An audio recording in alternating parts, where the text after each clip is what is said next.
What's going on, Washington Commanders Nation? It's your boy Rio Robinson back with the third night in a row. We're streaming 3 nights in a row. You know it's week 1. Actual football will be played in the next 60 minutes or so. So life is hitting different about this time. We're doing a game preview for week 1. So I had to get my boys on the channel. We're waiting on one more of the big 3. You know I had to bring my guy with more frequent flyer miles than George Clooney and up in the air. He's probably going to be on a plane in the next 24 hours on his way back 48. down to the 48. The boy's going to be touchdown. Yes, Josh Taylor, how you doing tonight, my guy? Doing good, man. I got the preview on the screen. I got money on some underdog bets going for some contests tonight, man. I'm all in. I don't know about this one tonight, man. It could be a crazy season where the Chiefs lose the first one off the bat. I don't know. I'm expecting just a flat out insane NFL season, and that includes us. I think we'll shock some people, man.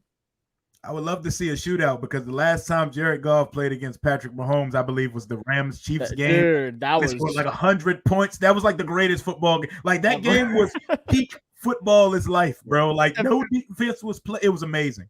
If there's someone that's never watched football before, like from another country or something, like what is football? But just put that one on. Yep, it would sell them for life. And our third Heedle, the third of the big 3 here that's about to take over FedEx on Sunday morning, 9 a.m. Eastern Standard Time, drinks in hand. My boy Stunner, my boy JALEN Morgan. What's going on, my dog? What y'all was talking about, Rams Chiefs?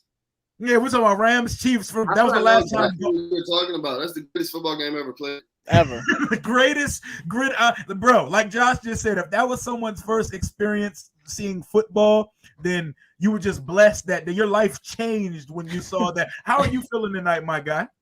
Bro, I'm lit. Like football's back. You see, I'm out here pushing out episodes. I'm out here with my Heedle brothers. So I mean, life can't get any better right now. This is the best time of the year. The bird months are my favorite kind of month. Pumpkin spice lattes. You know how I get down. So. You're a pumpkin spice guy. I'm a apple crisp guy. We be on basic white girl season when it's all fall with it, Oh, my Ugg boots on the way. Ugg boots on the way. But hey, my guy Stunner got his week 1 haircut lined up. He's ready to go for Sunday. I'm gonna get mine on Saturday. But Saturday's the day, man. We got a game. You keeping the stash, Josh? You keeping the stash? Yeah, stash and a mullet's getting done Saturday, so Sunday about to be a fucking movie. Bro, I'm bringing Austin with Josh me. About to be all Josh needs is a double. I might have a cowboy hat. I'm fucking with the stash though. I might have a cowboy hat. We'll see. It's a game time decision. You got to buy the General Lee now, bro. You about to look like Dukes of Hazzard real soon. But we have a game to be played on Sunday. And, JALEN, we're going to get to your 5 spicy takes on the Commander season because I just finished that video. We're going to get to that in a second. But we're going to start by what is the first thing you think about this matchup with the Arizona Cardinals? Is it how bad the Cardinals roster is at the moment? Is it Sam Howell's debut as the starter with the captain patch on his chest? What's the first thing that comes to mind in this matchup? And I'm going to start with JALEN on this one. The first thing that comes to mind is that it's the first game under, new ownership. It's the first time that, FedEx Field week 1 is going to be led under the Harris ownership group, and the first time that I think FedEx Field has been under ownership. I think Jack King Cook was under it first year, but we've never seen FedEx Field under ownership of this stature. And I think that I'm gonna just be taking it all in, like you've said all week. I'm gonna be getting up there early just to experience that. I can't wait to see what it looks like. Sellout, right? I haven't seen a legit sellout in all of my years. A lot of people I was like 5 or 6, and I don't remember that. But yeah, I think that's the biggest thing that stands out. And of course, I think we're gonna dominate them. So the game is an afterthought to me right now, and I don't want to overlook anybody. But I think that's the biggest thing when you're gonna look back at September 10th, 2023 is the Mark is the first game in the Harris ownership group. Hell yeah, Josh. What's the first thing that comes to mind when you think about Sunday, September 10th matchup against one Arizona Cardinal? I mean, JALEN said it like with the crowd, like that Ravens crowd for a preseason game was crazy. Insane. And I mean, and I was at some home games last year where I was like, man, like we got to do better. And I get it, like with the ownership and everything. So now that it's changed, and I was waiting to see how long it would take for people to show back up, and it took literally the first game of the season. So for me, like that's what I want to see is just all the people there. I mean, I go back to that one. Was it that Giants game where we beat them? We were hype afterwards. Oh, our hype was crazy after that, bro. I don't care if we're playing them, if we're playing the 85 Bears, like the 2004 Patriots. Like, I don't care. Like, I feel like FedEx is going to be just the place to be on Sunday. But then if it's like on the field, I just want to see Sam Howell like as QB1, that first like live game as the guy, like you said, as the captain. Terry should play. Jahan, if not, he's going to be like that wide receiver one. So there's a lot on the field that I'm sure we're going to talk about that I'm excited about. But man, that the fan base like coming back to FedEx and actually seeing the changes. There's new food apparently. We saw some changes with the TVs and stuff. They like have stuff seat there. Cushions on the seats, my guy. Yeah, that's different. we had broken seats last year. There was the people in the wrong seats. There was the leakage, the sewage pipe. There was so much. The Jalen Hurts almost dying in our game. I mean, there's just so much bad stuff. So I'm excited to see, like, FedEx already looked good, and they changed even more, they said. So I'm excited to see it, man. The field looks crisp. The seats look like they're starting to match the burgundy of the actual team and not that faded-ass, nasty dollar store popsicle red that the seats are in the stadium. We actually look like a team that's being ran like a real billion-dollar business. And like my guy said, Ghost Warfare Gaming, that hype video with RG3 was crazy. Bro, they got RG3 back in the fold, bro. Bro, I still got goosebumps. I watched that right before I got on. Like, that's a high production video. That's not some TikTok shit. That's a high production. He got a Commander's log type hype video. Welcome home, RG3. They made me like RG3 again in that moment, bro. I'm starting to like him as an analyst anyway, but I'm dropping all grievances I have against RG3. That video just brought me back, gave me chills, goosebumps. That dropped just before we came on here tonight. They just dropped a video from the Commanders' Twitter. Go peep that if you haven't seen it yet. But the first thing I think about when it comes to this game is just Sam Howell, man. Like, this may be the first game of the rest of our lives. We may have finally found the one. We've been searching. We've been on tireless dates, tireless swipes right on Tinder, and we get disappointed every time, bro. We've never walked down the altar with anybody. The closest we've done so was with Kirk Cousins, and we had an affair with guys like Alex Smith, and Ryan Fitzpatrick was like a weekend fling. Water Park Fitz. Shout out to him, by the way. But we may finally have a franchise guy. Nobody views him like, or at least nobody here views him like he's raw. He might go throw up on himself. This is a high floor guy. So, and we get the perfect like tune-up game as a soft launch for Sam Howell. So before we actually get to the shits with Denver, like a really good defense, we got a sorry team. They're like think of the, I don't even want to shit on nobody's school, but think of when Alabama plays somebody week one. Think of one of their opponents. That's what they threw us week one. So the first Dan Snyderless game is versus a team that doesn't want to win a game this year, starting a quarterback that just got there last week. I'm excited for it. Let's talk about this from the Arizona Cardinals point of thing. Josh Dobbs. What is a fair expectation even for him on Sunday? He just got there. I'm not sure how familiar he is with the offense, and he's playing for a team that may be out without their best tackle. I see a few guys on their injury report, and a team that doesn't have much talent on the roster in general. What's a fair expectation for Josh Dobbs versus this defense Sunday? Start with the guy named Josh. Bro, shout out to Josh Dobbs, by the way. I feel bad for him. Like, he literally just got there. Like, there's no way they're gonna have to, like, I hate to say dumb down the offense, but make it as basic as possible. He's probably gonna know literally 15 to 20 plays like by memory come Sunday. There's no way he has even close to like 60% of that playbook done. So I feel bad for him. And then Zach Ertz probably isn't gonna play. Michael Wilson starting as the second wide receiver, third round rookie out of Stanford. You got Rondale Moore in the slot. He's nice. Like, he might give St. Juice some fits. We'll talk about that. I mean, he's got a few weapons. Hollywood Brown, who drops a lot. Like, I don't know. Like, if I'm Arizona, and then Caleb Williams' dad came out and said he might not even go to the draft this year, so you can't even root for y'all to lose.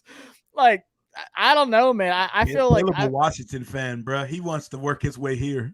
Yeah. Oh, yeah. He's like, yeah, Caleb's not, he's not going to the draft next year, especially if Arizona is the first pick. So, I mean, I don't know, man. I want to say I feel bad for him, but like you said, we've been through hell the last few years, so I don't feel bad for nobody. But Josh Dobbs, I mean, he looked terrible in preseason. There's no way he's going to just come out there and look good against this defense. Like, our defense is a must play in fantasy this weekend. Yo, Jalen got the fire mood lighting in the background. Josh Dobbs, bro, talk to me about fair expectation. Should we expect to be concerned about Josh Dobbs this weekend? Like Josh said, I think, to be honest, a fair assessment for Josh Dobbs at this point is that he just gets like the procedural stuff down, right? Like not too many false starts, not too many hiccups getting to the line. You pushing out the playbook. I mean, you pushing out the plays, regurgitating plays. He's only been there, 2 weeks, and he's not a special type talent, right? And you're not surrounding him with the best type of supporting cast. So you coupled all of that with, going against a top 5 defense from last year. I had the Commanders starting in 19 of my dynasty league, the Commanders defense. I made sure that I drafted them for this sole purpose. So even though I might not rock with them all season, I can sell high because I know they're going to dominate this week for sure. But yeah, I think that's a fair assessment for Josh Dobbs. I think this is a guy that, he's been claimed or labeled as a smart guy. So I think that he should at least get that down, but he's not the most talented quarterback in the world. So for the tail of the tape, Howell versus Dobbs, which is probably going to be like the worst quarterback matchup of the week 1 of the season. Not saying anything about our guy because I love Sam Howell and I love what he could become. But I promise you, when the NFL script was being written, Josh Dobbs versus Sam Howell was not that was thought of until the very end of the script. Right, as soon as they handed in the first screen, they had to. Oh yeah, we got to put Washington and Arizona on the schedule too. That's like a Wednesday, like 2:00 field game. This ain't no fucking Sunday game. Can you imagine that Monday Night Football? Like nobody's watching that. That's a Thursday night matchup in the middle of the season that no one really. That's one of them like COVID Wednesday matchups when they had. Then we like when we played the Steelers, when we beat the Steelers. Yeah, it's one of them ones. Yo, that COVID year was different, bro. We really watched a whole year of football with fake noise, bro. Not a fan in the seat. Cardboard cutouts. Bro, it's crazy that you said that. Me and my cousin were actually just watching some Antonio Brown highlights, and towards the end was like the 2020 season. And listening to that with no noise, bro, it's not. Like when he scored the touchdown against Washington, he started spazzing out, and you can hear everything he said. Go back and watch that, bro. He was like in like a gladiator type moment, bro. He started tweaking, bro. Looking at it from like a fan's perspective, like the product on TV wasn't the same because you always get the cameras pan the fans after scores and shit like that. It was you literally just heard the commentators talk. It was golf. It was golf on a Sunday, bro. It was rough, man. Especially in the playoffs. We're like, what is this, man? I never want to go through that again. I know COVID is creeping back up to do wilt numbers this fall, but can you imagine? Do you remember like the Minnesota Miracle game? Like, can you imagine that during COVID? Like it's just dead quiet. Imagine that happening with no fans in the Stephon Diggs just goes in the end zone. He starts celebrating to nobody. About the game we was talking about at the beginning. Can you imagine that Chiefs-Rams game in front of no fans? Bro. Hella touchdowns, no fans. Like, they would have had to run that shit back the next year. That season opener. I can't believe we lived through that, but we made it, and we made it back to a season where Washington could now fill the stadium, sell out week 1. It's going to be sold out again for the Buffalo game. If you're not on the ship right now, I don't know what to tell you because everybody's jumping on it. Bro, they got John Riggins back into the fold and RG3, 2 guys that were pretty much outcasted by the franchise. And Riggins, he had a beef with Dan Snyder, so he wanted no part of the franchise. If you don't see the vibes that are changing, the seismic shift in this organization since Harris took over, I don't know what to tell you, but going for tail of the tape purposes, we definitely have them on the quarterback front. Running back, they have James Conner. We have Antonio Gibson, Brian Robinson, and Chris Rodriguez. Let's just go offensive weapons to offensive weapons. Does the Cardinals have anything that we should be concerned with outside of Hollywood Brown, or is he the end-all, be-all of that offense? No. I mean, Rondell Moore is nice, like I said, in the slot. That's like one thing I'm really watching for is like Ben St. Juste. He's probably one of the biggest nickel corners in the league. Like he's big as fuck. Going against Rondell Moore, who's like slippery, especially in the slot. Like he plays inside and outside. A guy like him, I don't know, but maybe if it was Kyler Murray, then it'd be like a matchup I'm watching. But I don't expect Josh Dobbs to be feeding Rondell Moore in space like against St. Juste. So I feel like it has like the potential to be a good matchup, but it's not at all. I mean, how many carries is James Conner about to get? Like he's a touchdown machine every year. They about to put 100,000 miles on him the first week of the season. And you know, we always good to give up an early like first drive score too. So if you got James Conner, play him in fantasy off the first drive. Hey, let's not talk about that Chargers drive. Let's not talk about that first drive in that Chargers game. That was probably the most miserable I've ever been in that stadium. Yo, Jalen, you taking me back, bro. 2021. I see you got PTSD. Look at you. It was hot as shit. You having flashbacks. Because you ain't shit, bro. You got me drinking tequila at 9 Eastern Standard on a Sunday. I don't even drink like that, bro. We're about to do it again on Sunday. And we're back to do it again on Sunday. We're walking into the stadium absolutely blasted on Sunday, bro. We're about to do it all over again. I felt like I almost had a heat stroke watching Justin Herbert dog walk us up and down the field and Rashawn Slater handling boys in that first drive, man. And then Gibson fumbles. We can't get off to those first drive woes in that early season struggle. Jalen, Cardinals weapons scare you at all, bro? Nah, like we can move on, bro. Like James Conner, like what? Like, Keontae Ingram, let's talk about that. Like, and I agree with Josh. Like Rondell Moore, I was excited about him as a prospect coming out of Purdue, but I think he's one of those guys that we're more excited about the potential, and we haven't really seen it with the production. Now that's the year that he's going to break out with Clayton Tune and Josh Dobbs. I'm not necessarily seeing it. So this is a guy that might need a change of scenery to become the player that we all thought he was going to be coming out of the draft. But other than that, like James Conner, nah, I'm good. No. I'm going to keep it a whole buck, and I'm going to be very like heavy on the disrespect. Budda Baker is the only player on the Cardinals worth talking about in this preview, and the majority of the rest of this show is going to be a Washington Commanders preview because as far as I'm concerned, I'm looking on to our week 2 opponent. They're going to say, David, overlook your opponent. I'm overlooking this opponent. Budda Baker's the only player worth conversation on that team, bruh. Let's talk about our guys, bruh, and let's talk about I got Jalen on the show, so we got to talk about somebody specifically, bro. You sent out a tweet a couple weeks ago that people gave you flack for, and you made it even spicier and doubled down and made a proclamation on your spicy takes for the season. We're talking about one generational talent, put it in bunny ears, Chase Young, number 99. Tell the folks what you tweeted about and how you feel about his tenure in Washington. A couple of weeks ago, I think it was right after his self-diagnosed stinger. I went out on a limb and said that like Chase Young doesn't want to be here, guys. Like it's evident, right? And as soon as we realize that point, it becomes a moot point, and we become less emotional about it.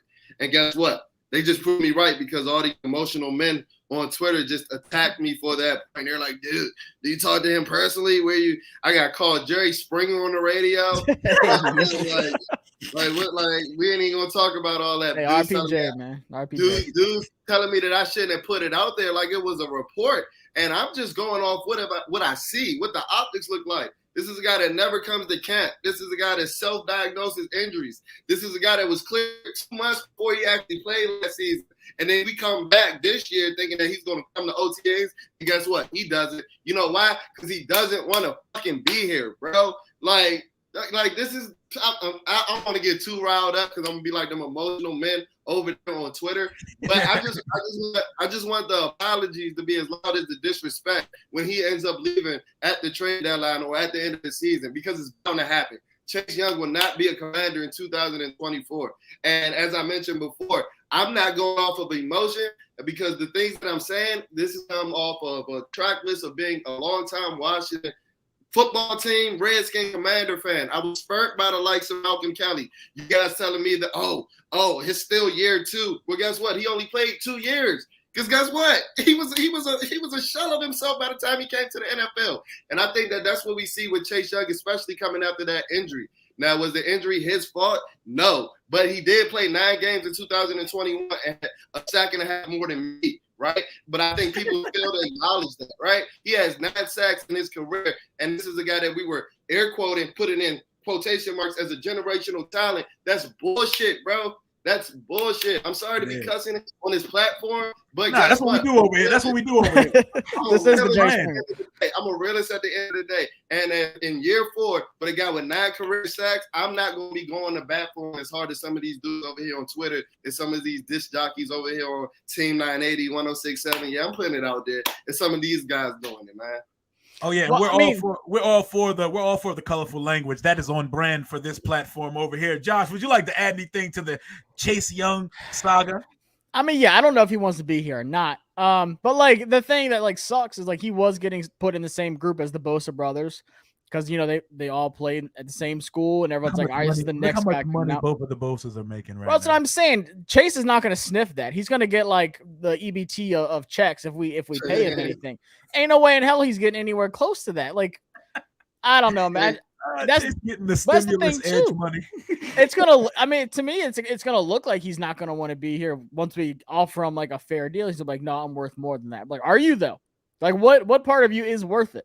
Because if not, like we've already got 2 of your replacements with KJ Henry and Andre Jones, or we can get somebody in the draft like a Braylon Trice or somebody and replace you like pretty easily.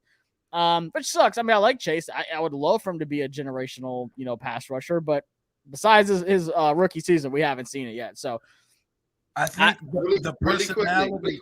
Really quickly. Sorry to cut you off, Josh. Can I ask a quick question though? Because I agree with you, Josh. I don't know for sure if he wants to be here or not. But if you go back and look back at the question that JP Finley asked yesterday, do regular guys in the media, like do regular NFL players get asked that type of question? No. Like, I think guys are. That's also our media team too. So I think guys are finally coming to see the light, and it's not just me at this point. That's why I said I do want to take credit as being first, but I think people are looking past the bullshit at this point. And I think that Chase is a talented player, and he's going to leave and he's going to produce. I don't think that he's ever going to live up to that generational tag. But I think that, like as I mentioned with Rondale Moore, he needs a change of scenery. And like, who self-diagnoses a stinger and then doesn't return for like 3 weeks? I haven't heard that in all of my years watching football, playing football. But hey, maybe Chase Young is a special case. But what is the stinger? Like, that's what's bothering me. Like, what the hell's wrong with him? The one that he self-diagnosed. A stinger. We gotta ask him. He gonna show up with a neck brace on Sunday, like my neck hurt. My neck. I'm legally blind. Like, what the fuck? But nah, I got a stinger is take your shoulder pads off and ice it up and return to practice later or tomorrow type injury. Like if you were a high school player and you got a stinger at the morning practice, you're practicing in the afternoon, bro. So, I don't know many stingers that last like 2-3 weeks. Yeah, I've had a stinger before. It's either they're concealing what's actually going on, or this is Chase in his theatrics trying to control the narrative. He wants to control the narrative. He said the words out of his mouth to the media at one point this offseason. And my whole thing with Chase is I want to see him be great. The Homer DMV born person, I want to see someone from the area make it. But honestly, I could care less about Hallmark stories at the end of the day. I don't care where you came from. I don't care what your story or ties to the area is. I want to see you produce. We picked you with the second fucking pick in the NFL draft, bro. I'm watching Joe Burrow, who went a pick before, and I remember that draft. I remember that draft because people wanted no parts of even thinking like, yo, we can't take a quarterback. It has to be Chase Young. I trade up for Chase Young. Andrew Thomas is like a top tackle in the league right now. Wanted any part of Andrew Thomas just got a bag. Justin Herbert just got a bag. Joe Burrow's about to get $300 million. Tua, if he just stays upright for a year, he has a bag waiting on him and a continued playoff run. Every year, he's the quarterback of the Dolphins. He has the fastest wide receiver tandem ever. I'm looking at all these guys from his draft class get paid, and I'm looking at these edge rushers. Nick Bosa tore his ACL in his second year also? Joe Burrow tore his ACL. Joe Burrow took a team to the Super Bowl after that. Nick Bosa has done nothing but wreck the league after that. Myles Garrett has had a few injuries, and he's a wrecker every time he's on the field. So why does Chase Young get built-in excuses and get this cachet and equity like he's built up something here. A guy with less than double-digit sacks in 28 games played. Y'all like to act like the tapes didn't exist from them 3 games he played in last year or the first 10 he played the year he tore his ACL. He wasn't good. He was not good, bro. He had one the same shit every play is the same fucking move, and he was getting stonewalled by guys that aren't on teams right now. I told you in 2021, Rio, when I said when he headbutted Andrew Thomas, and that was his go-to pass rush move. I said this dude is cooked, and that was before the ACL. That was week 3 of the season. That was week 2 of the season. He went in and headbutted Andrew Thomas as his primary pass rush rules. I said, oh, this guy's cooked. You can tell he ain't worked on nothing all summer. He was riding on that defensive rookie of the year. He was riding on that high. And yeah, like it's just been the story of the same thing for the last 2 years, and I'm over it. I mean, but do y'all think we pay him though? Like he's got to have a fucking crazy year for me to pay him. Oh, I have a response to this right here. Don't most players try to avoid injury on their contract year? Montez Sweat played all offseason. Montez Sweat showed up. Was last year Chase contract year though? He avoided injury then when John he was Payne had a fucking career year his contract. Yeah, year. a career year. He played. John Allen had his best season. John Payne showed up to preseason games. He showed up to practice every day. He didn't hold himself out of practicing. He just went out and earned his money. Why do we give Chase Young all these excuses?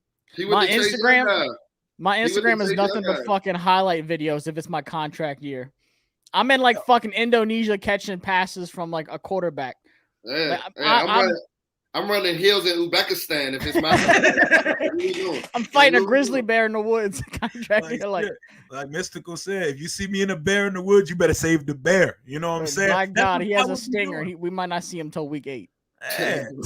We want him to be good. This is not disrespect. This is not hoping the worst for Chase Young. I just don't know what the best is for Chase Young because the 28 games, I'm evaluating what I've seen of him on the field. What's that leash? What's that leash like? Like, at what point, are fans finally gonna be like, all right, yeah, he's not it? And that's my question. How long? They're gonna wait till week 18 this year and be like, well, I guess he's not it. Fuck, I mean, it's about time. His last game was a Commander. They're like, oh, well, let's wash our hands with him. Damn. You know what's gonna happen? Didn't see Andre it coming. Jones is gonna get clocked because he's bullshitting, and Andre Jones is gonna come and get a sack and a half one game, and fans are gonna root for his downfall. Fans are gonna root for his downfall just to defend Chase.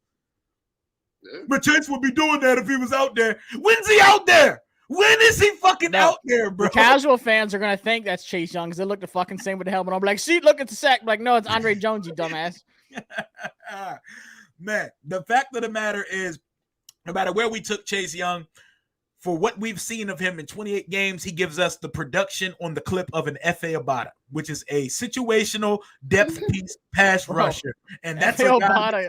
He actually got some sacks, though. So, I don't know what to say about that. Last year, he actually got some sacks.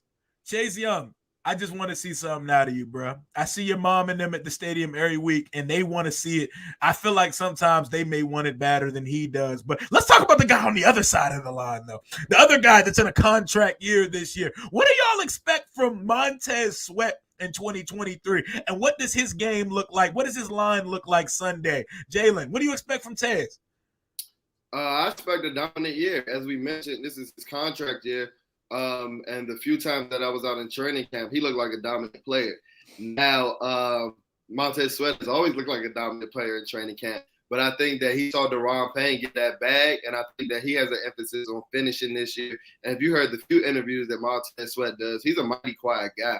But the couple that I've heard, he's talking about finishing, and that's something that you heard from Deron Payne last year, and that resulted into an 11.5 sack season. So he saw Deron Payne get that bag, and he knows that there's one more defensive lineman on this roster, or there's one more bag left for a defensive lineman on this roster.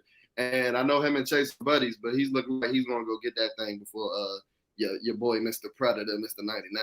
Sack on Sunday for Tez? Yeah, no, absolutely, yeah. He's got DJ Humphries. That's who he's going up against. If you can't sack him, you ain't sacking nobody. I mean, last year he looked like, in all honesty, though, I think last year he was the best defensive lineman we had. Like, if you go back and watch the whole season, Montez Sweat was like the guy. And it wasn't always just him getting the sacks. It was him taking some double teams, some like knocking some dudes on their ass, and then Dron Payne getting some sacks. Linebacker blitz being able to get through. Like, there's a lot to it. Run stopping too. Montez is probably one of the best run stoppers we got on the D line. That gets overlooked too. It doesn't really show up on the stat sheet, but I think he gets paid. I think he should. And the way that the contracts like stack up, like Allen was 2 years ago, then Payne got paid, and then Sweat's going to be able to get, like, you are able to do so. I guess like Chase, and I hate to say not, being not good is a good thing, but him like being hurt and not, being a premier pass rusher. Like, if we wanted to pay him, we gotta walk on eggshells when we talk about Chase, bro. I mean, fuck it. Like, he's not getting like even half of what Bosa just got. I hate to say it. Some team's gonna want to overpay him. It's not gonna be us. I mean, he's not even a team captain this year, so that speaks for itself. Fuller's a team captain over Chase Young, so that tells me everything I need to know. Reeves is a team captain over him. Yep, I wouldn't dare throw that C patch on somebody who refuses to go to OTA. Bro left he skipped out on an OTA to shoot an eBay commercial, and I swear my opinion changed on him ever since. I've never seen that commercial in my life. He's like, it ain't out yet, guys. It ain't out yet. We got a few more weeks. He waiting to get his first sap to say release the tapes like Jordan did with The Last Dance after Bron beat the Warriors. But I think he's gone, man. I think Sweat's gonna have a big season, man. I think he's gonna kill it on Sunday. I mean, he's too fucking big to not get, like, his arms are ridiculous. His dad's cool as shit too. He's always at like practices and game stuff. He'll be at the most random like training camp practice wearing like a Sweat hat with like a little 90 on the side of it. He's cool as shit. Like, he don't talk or nothing. Wait, he's cool as hell. He just be out there vibing, bro. He just be out there vibing. He's a cool dude to talk to if you actually talk to him too. Shout out to my guy Charles Massey. My boy's gonna be at the game. He's coming up from Orlando. He's repping the squad all the way down there. Hell yeah, pick me up along the way, man. Orlando, yeah, our guy. Hey, somebody said, my boy Will Diggs said, Washington should drop another Commander's log. Chase Young. Will always bringing the heat in the chat. Shout out to my guy. Hit that like button, and while you're here, if you're not subbed up to Jalen's channel or Josh's channel, make sure you hit that subscribe button. Josh just hit 2K. We got to get Jalen to 1K. If you're subscribed to my channel, you should be subscribed to Jalen's channel as well, because that's family. That's my brother right there. And he's good at this. It's not just gang. I'm not just going to be out here saying subscribe to anybody, because I don't do that. But Jalen is him out here. Jalen is boots on the ground, and Jalen gives it up and gives his real, objective, honest takes, and he does not care about pushing agendas or narratives. Sub up Jalen's channel. He's giving away a ticket to a game this year. You want to tell them about the giveaway one more time if they don't know? Yeah, I was going to say that. I appreciate that, man. I appreciate that, but I did want to mention that as soon as we hit the 1,000 subscriber mark, we're going to be pulling from a random generator out of all 1,000 of subscribers, and we're going to be rewarding a subscriber a game that'll be announced at a later date. But I ain't going to get too much into it because we got to hit that 1,000 subscribers like I'm begging at this point. So go ahead, hit that subscriber mark. Go ahead. I would love to treat a fan to a game on our behalf. Section 139, you know what them seats look like, 10 rows from the stadium on the 25-yard line. So I would love to gift a subscriber with that, but we got to hit that 1,000 subscriber mark first. Oh, yeah. Definitely sub the guy up and sub to Josh, man. We do this over here with three of the realest in the Washington content creators sphere. But let's talk about some stat lines for Sunday. Sam Howell's stat line for Sunday. I'll go first on this one. Y'all let me know if it's just right, if it's too much, or if it's not enough. I'm saying for Sam Howell, 25 for 39. Damn, he throwing that much. No, yeah. 25 for 37. No, 12 incomplete. Yep, 25 for 37. 331 yards, 2 touchdowns, 1 pick, 1 touchdown on the ground. So 3 touchdowns, 331 yards, 25 out of 37 completion.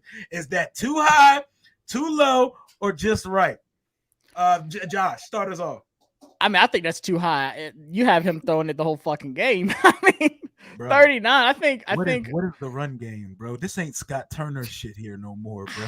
I mean, Aaron, that motherfucker. But EB gonna cook it up.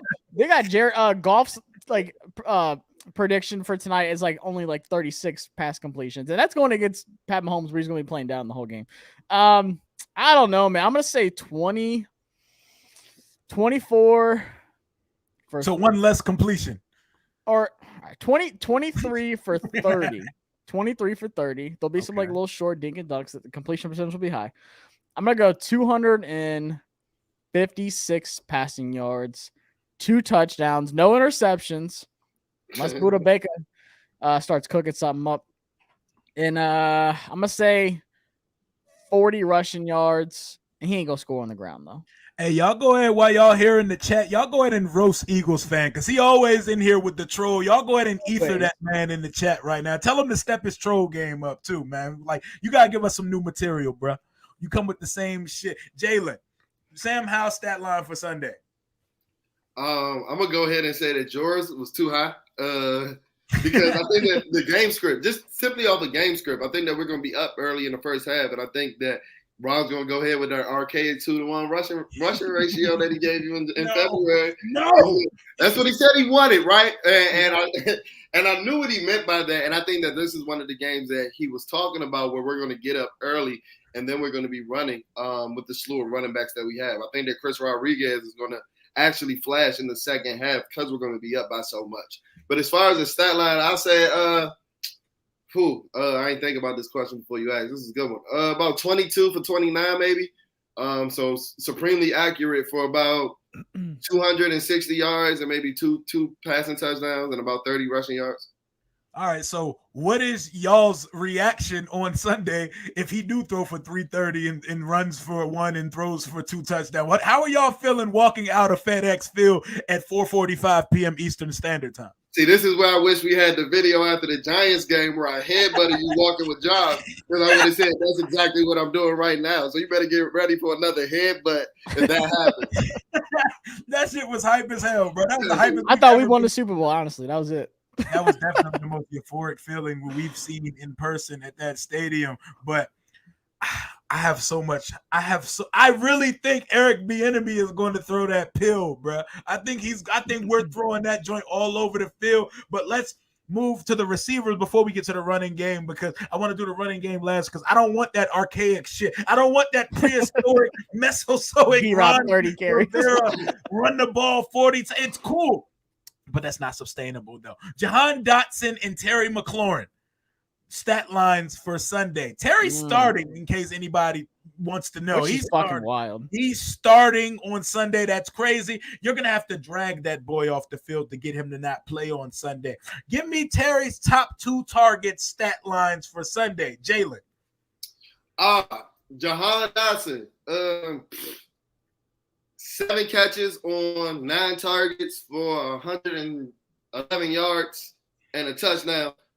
Terry McLaurin a little more modest coming off of that turf toe. Maybe 4 receptions for about 70 yards. I don't think he scores though.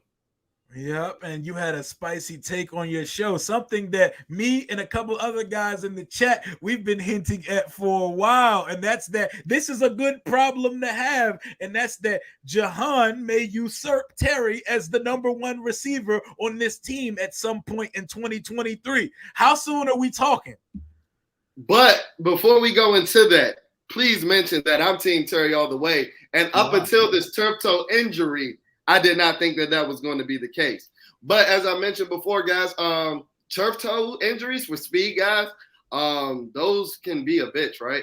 And, Terry McLaurin, he's not exceptional in many facets of the receiver game, but one thing that makes him stand out is his explosiveness off the line, right? And a turf toe injury can really negate that, right?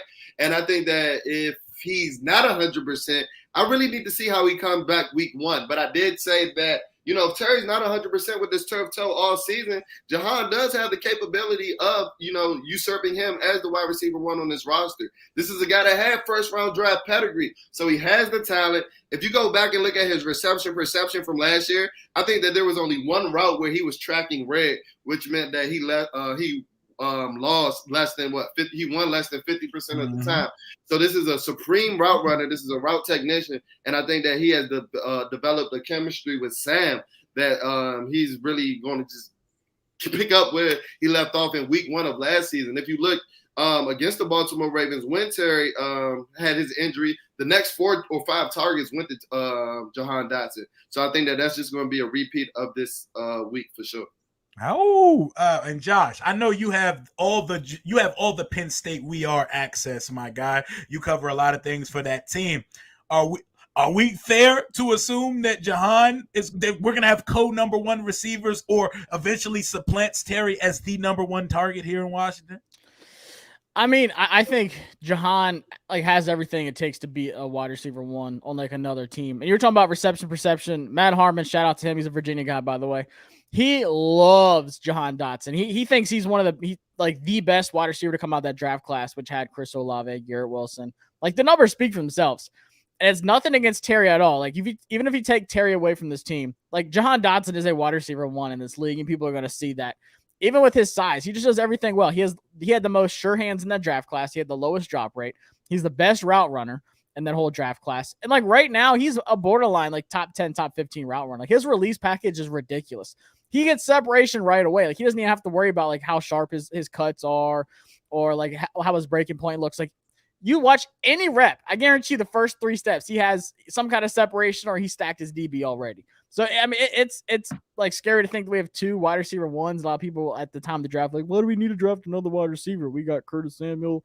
We've got all these we got De'Ami Brown, guys. Fuck no. Give me Jahan Dotson all day long, bro. Can you imagine if Curtis was wide receiver 2 and we had to depend on De'Ami Brown? Fuck no. I couldn't. And that is the perfect segue on my next question, man. You see the chemistry here, man? We just bounce right off of each other. The Heatles. We throwing lobs off the backboard. I'm like Chris Bosh, baby. Hey, Josh Spice. But hey, De'Ami Brown, Curtis Samuel, and let's say the others, the rest of the receiving core on Sunday. Who's the most productive non-Terry or Han on Sunday? Jalen. As far as through the air, as far as just offensive production, statistically on Sunday, through the air or just offense. I guess receiving, but I know. But Curtis is he gets an asterisk, so you can count Curtis as shit in the backfield too. Yeah. The reason that I say that is I'll just put it out there. I know you said through the air. I think that Brian Robinson's gonna have a big game, so I think that he might be the standout offensive player of the game. But through the air, maybe Cole Turner, because I think that he's tight end 1, and I think that he's gonna let the fan base know it sooner rather than later. As I've mentioned before. Logan Thomas's lower limbs are made out of pulled pork at this point. So if Cole Turner can come do his thing and be the Cole Turner that he's been in the last 2 training camps, I think that he can come out on Sunday and have a big game. Yep, Josh, receiver not named Terry or Jahan that is the most productive in the passing game on Sunday. I think that Samuel doesn't get enough credit. I think he's much better than what fans, clamor for. I think it's by design this year too. I think they've tried to conceal how they want to use him. Him and AG both are going to be some sneaky weapons. Both are going to be in the backfield. Both going to be in the slot. Both are going to, get these little dump offs in the middle of the field. They're going to space out the field. That's what EB wants to do. He wants Jahan going deep. He wants Terry going deep, and he wants the middle of the field to be wide open. But I think Curtis Samuel scores on Sunday. I think he has. Depends on how much Terry actually gets. I must say, outside of those 2, Curtis is going to have 5 catches for 80 yards and a touchdown. That's good. And I think he's so much better than people think. He breaks a lot of tackles. He's good after the catch. I mean, you go back and watch that Jaguars game. Oh my God, I watched that the other day. He was making dudes look silly. I know. Exactly he's nice. I had to study him last year. For the scouting academy, I was like, all right, it's Curtis. I'm not gonna see much. I'm like, Curtis is actually nice. Curtis was popping off week 1 versus the Jags last year, he was moving. He was the chain mover for the whole third game. Shorts. Yeah. It was Curtis every fucking third. Yeah, and he got the best dance moves on the team, so I need him in the end zone. He had the chicken head on one of the touchdowns. What does Jahan even do in the end zone? We're gonna find out. Handshakes all around. He gonna come up with some shit this year though, because he saw pay dirt 7 times last year before people knew him. He's hitting 10 tutties this year. He's on the scene now, bro. He got K Adams saying his name. He got to give us something when he get in the end zone, bro. I think he's going to. The swag's different this year. He a little Terry. He don't talk. He don't say nothing. He's super quiet. Like, he just trying to date your daughter. Like, that's all. Like, Jahan's super quiet. Terry got to bring back the love don't cost a thing joint like Jalen told him to a while back. Yeah, you remember that? He said, I got you, bro. He ain't had me since. He ain't had me since. I ain't seen this since, Terry. What's up? Was that at OTAs or was that at camp? It was, I think it was last OTA. I think it was last. Yeah, it was last training camp. It was last training camp when he signed my jersey. Yeah, when he signed the jersey, he said, "Yeah, you got to bring the love don't cost a thing." He said, "Yeah, I do. I'm gonna bring that jersey back." He ain't brought it back.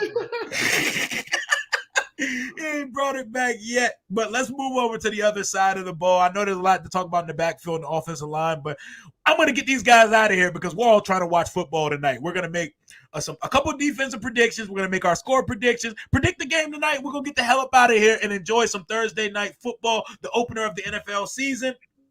Defensive player of the game on Sunday, Jalen.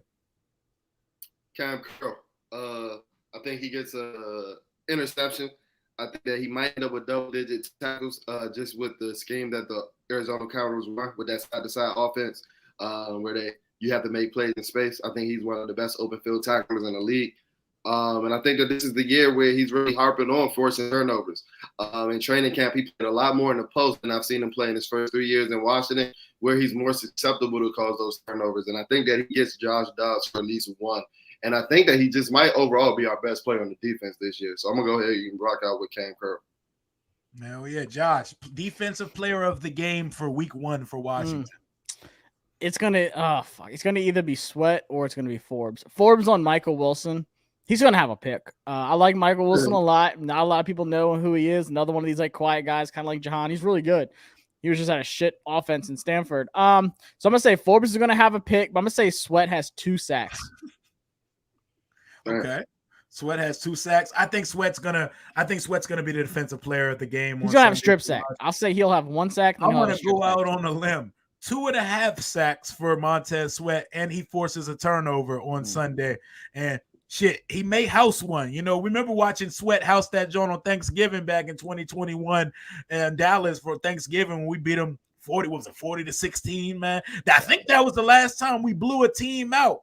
And I want to see another blowout, which segues us to our final point of this game. Score predictions. We dropped ours on Big Doug. Shout out to Doug McCray on Twitter.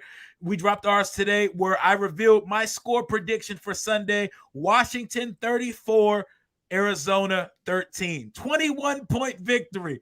3-touchdown victory. We're leaving FedEx Field. Hype as hell, going up to Mile High for Broncos country. Let's ride. Where Peyton is telling his quarterback not to be a fucking politician, which I thought was super weird. And I don't like Sean Payton publicly putting these things out there. But score predictions for Sunday, Josh.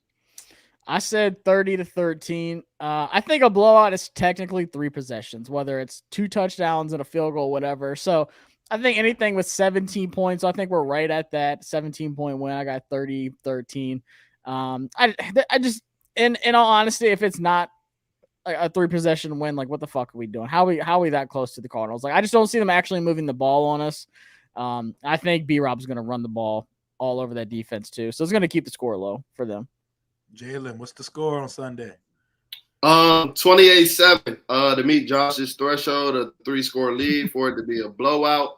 But I think the under, Parlay Parpy over here, I think the under is 38.5, and I think that they don't pass the under. So 28-7 has the score coming at 35, slightly falling at that under mark. I think the defense is going to dominate.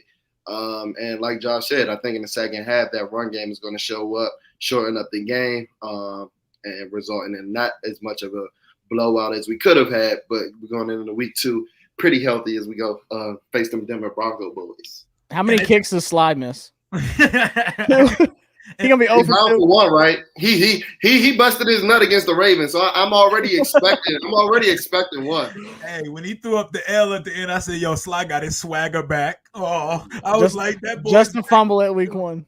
Hell yeah. But as you can hear, Jalen is the betting aficionado in the group chat. And Stunners picks on Instagram. Go holler at the boy. But yeah, we talked Washington, Arizona from every angle it needed to be spoken about. There's not too much of Arizona that deserves conversations or warrants too much in-depth discussion, but there's a game to be played in about 10 minutes real time. So we're going to predict Patrick without Kelsey, without Chris Jones, going up against one of the media darlings of the NFL, the Detroit Lions, with Ben Johnson at OC, who's probably going to be the belle of the ball in the coaching hiring cycle in 2024.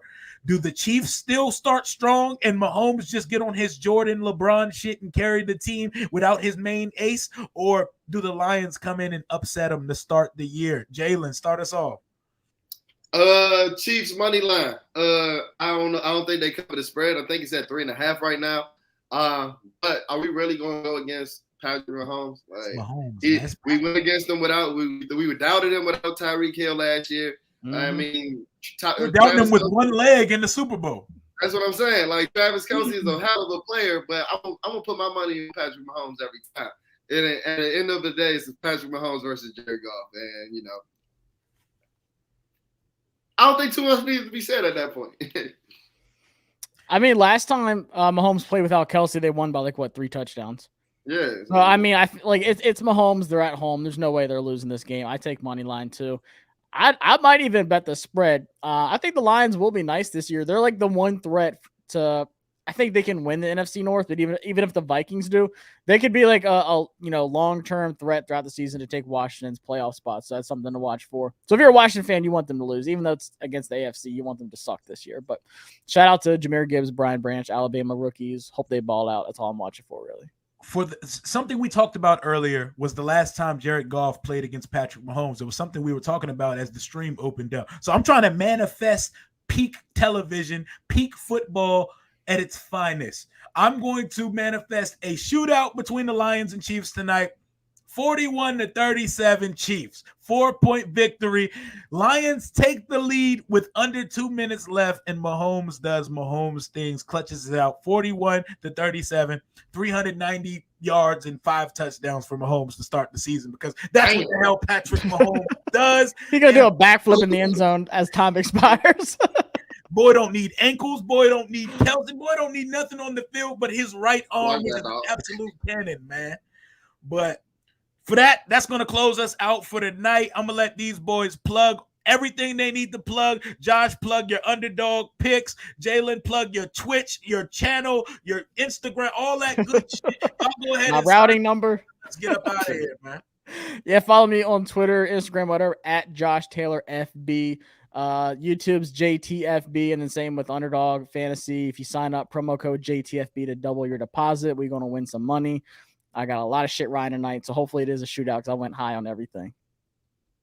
Jalen. For Washington Commander content, follow me at Bleeding BNG on X and on Instagram. You can search Bleeding BNG on YouTube or Jalen Morgan. Our content will pop up. You can search Stunners Picks. We gamble every day over here. We're degenerates over here. Proud degenerates over here. I was supposed to be doing a hit on the radio, but one of those radio hosts that I mentioned, we got a little beef right now. So I don't know if I'm going to be doing that. So go ahead and check on Stunners Picks for those. And then, real Madden God. So if anybody want to take them L's in Madden, you can sub me up on Twitch at Stunner Showtime TV. I'm handing out L's for the rest of life. So, if you want to go ahead and take that L, and I'm using the Commanders, so I'm going to be beating your ass with the Commanders, come hop in on Stunner Showtime TV on Twitch and come take these L's. Yes, sir. Stunner's handing out burgundy and gold beatdowns on Twitch. The NFL season is now underway. We just hit 8,000 subscribers on the channel today. Thank all of you that tune in weekly, daily to listen to me ramble and bloviate about my favorite football team. It's y'all that make this thing go. I appreciate every single one of y'all. Until next time, hail to the Washington Commanders. We have football to be played. See y'all at FedEx Field on Sunday. Heatles out. Yes, sir.